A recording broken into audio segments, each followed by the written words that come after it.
Buenas tardes, mi nombre es Carlos Rangel y yo le voy a hablar del análisis de la estructura financiera, principalmente para entender que la estructura financiera es una parte clave de la empresa, ya que nos permite a nosotros entender cómo se combinan los recursos de la misma. Pero principalmente para entender esto hay que saber cuál es el concepto de lo que es una estructura financiera. Una estructura financiera se define como el pilar fundamental de una empresa, el cual se encarga de organizar las operaciones de la misma a nivel financiero, abarcando su capital, sus deudas y sus inversiones. Esto se puede ver de gran manera al momento de realizar planificaciones financieras a futuro, como pueden ser inversiones, como puede ser pago de personal, como puede ser el manejo de los activos y el manejo de los pasivos de la misma empresa. Entonces, es muy importante entender que es un pilar fundamental, por no decir el más importante a nivel financiero que exista en la empresa, porque es lo que nos permite regular y entender la misma. Nosotros podemos saber si tenemos una pérdida gracias a esto y también podemos saber si tenemos una ganancia gracias a la estructura, porque es como está es diseñada la empresa a nivel financiero para funcionar.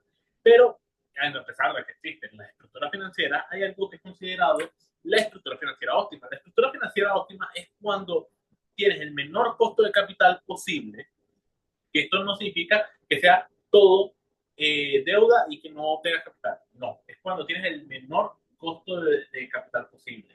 ¿A qué se debe esto? Esto se debe a cuando el CPPC, o también conocido como costo promedio ponderado del capital, llega a su mínimo, en unas operaciones del porcentaje de deuda capital, permitiendo que esté en su punto más óptimo de equilibrio y generando que la empresa aumente su valor. ¿Por qué aumenta su valor? Porque normalmente significa que la empresa está generando ganancias sin realidad generar tanto costo.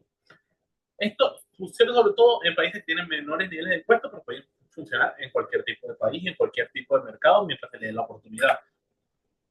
Por esto, hay una cuestión bastante importante siendo en esto, es que la administración de la liquidez es fundamental también para el crecimiento de una empresa. Todo el mundo piensa, ah, sí, pero es que si yo tengo bastante liquidez, mi empresa está bien, y si tengo poca liquidez, mi empresa va mal. Es lo único que necesito saber. Y no, para nada. En realidad, tener demasiada liquidez en un nivel absurdo significa que la empresa también va mal, significa que las personas que están dirigiendo la empresa no saben en qué invertir, no tienen nuevas inversiones y en algún momento, si siguen así, a pesar de que la empresa sea muy rentable con el paso de los años, se los va a comer la inflación. Entonces, sobre todo, es importante que se entienda que la importancia de la liquidez en la empresa no es solo tener un flujo de caja, de que poder pagarle a los empleados, que también es muy importante, sino que también se necesita que la empresa sea capaz de pagar inversiones a futuro para generar más ingresos y mantenerse en el mercado. Y esto lleva a los riesgos financieros. La inflación es un riesgo financiero de parte del riesgo del mercado, porque los mercados son distintos en cada parte del mundo y según el tipo de mercado. Y estos son los tres tipos de riesgos que son el riesgo de crédito, que es cuando tú ofreces crédito a tu cliente, sea por un producto o un servicio que el cliente ya no pueda pagarlo o no quiera pagarlo o por circunstancias externas no lo puedas recibir. Un ejemplo es, yo tengo un cliente que me compra una camioneta a crédito y se muere, no se lo puedo cobrar. Hay países donde esa deuda se transfiere a los familiares, pero no siempre. Está el riesgo de liquidez, que también lo hablamos en el otro punto, y el que tiene que ver con el riesgo operacional, que es cuando hay fallos en los procesos internos de la empresa. También es cuando falla un sistema de la empresa al momento de venta, que genera pérdidas. Y está el riesgo de mercado, que es que el mercado colapse. Un ejemplo es el mercado del hielo. Antes existieran los refrigeradores, el hielo se picaba y se llevaba en barcos en grandes cantidades para refrigerar la comida en ciertos países. Cuando se inventaron los refrigeradores, dejó de existir. La estructura financiera y capital. Esto está conectado ya que la estructura capital está conectada directamente a la estructura financiera. La gran diferencia que hay es que la estructura financiera abarca todo, incluyendo inversiones, y la estructura capital abarca deuda y capital, pero básicamente son parte de lo mismo.